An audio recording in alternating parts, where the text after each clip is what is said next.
What is going on, guys? Welcome back to another video. Now, before we get into this video, I'll just encourage all of you guys to just please give this video a like. It really does help me out, helps my channel grow, and it really does let me know that you want to see more videos like this. Now then, the topic of today's video is how an average person with an average income can save up a big chunk of money for a deposit on their first home. Now, this video is typically going to be aimed towards people that are in a relationship because that basically means that they can best make use of the Help to Buy scheme. But obviously, principles from this video, you can go ahead and take that into account if you're just saving for a house on your own. Now then, with the rising cost of house prices being a hot topic over the last few years, apparently it's pretty much impossible for a young person now to buy a house. Now, the data would actually go against that because the biggest group of people actually buying homes at the moment is first-time buyers. Now, that is massively down to the Help to Buy scheme, which the Conservative Party brought in a couple of years back now. Now, in this video, I basically want to let you guys know how to best take advantage of that scheme. Now, depending on where you plan to buy your first home, house prices can differ massively. If you plan to live anywhere remotely close to London, you're probably looking at close to £1 million. But if you want to buy somewhere a bit further north than that, then you can generally get a house somewhere in the region of £100,000 to £300,000. Now, the typical deposit that people tend to put down when buying their first home nowadays is around 10%. You know, it might be up to 25% or it might be even as low as 5%. But I'd say on average, most people tend to put a 10% deposit down when buying a home. Now, I'm kind of against this. I would rather put down a bigger deposit in terms of percentage of the house value and be left with a smaller mortgage as opposed to putting down a smaller deposit and be left with a bigger mortgage. Now, there are a few benefits, obviously, of having a big deposit. Now, that could either mean that you have smaller monthly payments on your house, or that you can have a shorter term for your mortgage.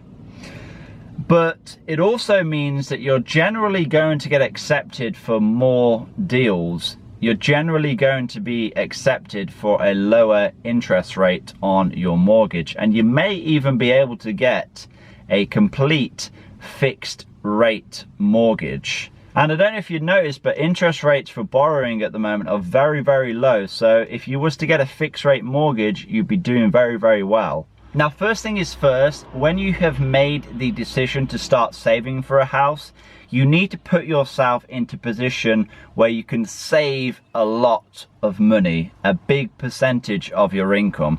Now, this is generally going to mean that you need to bring your monthly expenses down as low as possible. Now, when you've got yourself into a position where you can start saving a lot of money, now it's time to find a place where to put that money. Now, in my opinion, with house savings, you shouldn't really be putting them at risk because, you know, that's saving for your first home. So if you was to put them in something like stocks and shares, that could go up or it could go dramatically down over the course of a year. So in my opinion, you probably are going to be best just putting it in a high interest bank account. Now, I say high interest, but realistically, it's not going to be high, especially if you're living in the UK. The highest interest account that I have found is around 1.4%, and that's in ISA with Nationwide. So, you know, with inflation averaging about, 1 to 2% per year at the moment, you technically are going to lose some money on your money. Like, your money's going to be worth less than what it was when you put it in if inflation is higher than the interest rate that you get in. But this isn't a long-term thing. This is just saving for your first house. So the best thing that you can really do is to just shop around, try and find the highest interest account that you can get. And also make full use, max out completely your Help to Buy ISA. You need to set up a Help to Buy ISA. I think it's before September or October of 2019. That is when the cutoff point is. You need to set it up by then. And if you was to take some of my advice, it would be to max it out in the first month, put £1,200 in, and then each month after that put the max, which is £200 in a month. And this can basically go all the way up to, I think, £12,000, and the government will match 25% of that, which is £3,000. And if there's two of you and you both max the £12,000 out, when it comes to buying a house, you'll essentially get £6,000 between the both of you for free. This is free government money. So there's not really any better investment with that £200 per month that you can be doing, because essentially you're going to be getting the interest rate from the bank, which in my Help to Buy ISA it's like 2.5%, and then the government is going to match 25% of it. So you're looking at 27.5% return on your money, which is like amazing. And to make best use of it, you're probably going to have to save for around 4.5 years. It's somewhere between 4 and 4.5 years to completely max out your Help to Buy.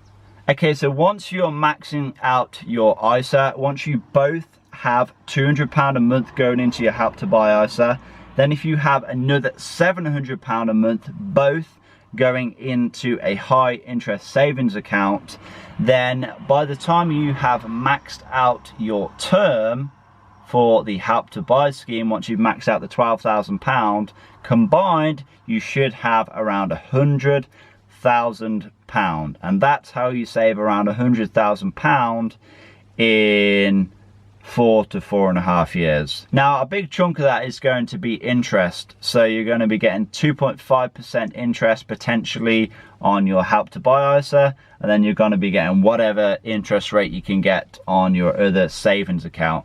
Now, it's also worth noting that it's not always savings account which offers the best interest rates. Some current accounts can also offer the best interest rates as well. So you really just need to shop around on the current accounts and the savings account just to try and find the best interest rate, because, you know, even if it's only 0.1, 0.2% difference, you know, over the course of like £100,000, that's going to make, you know, a fairly big difference. You know, that could be an extra £100 or £200.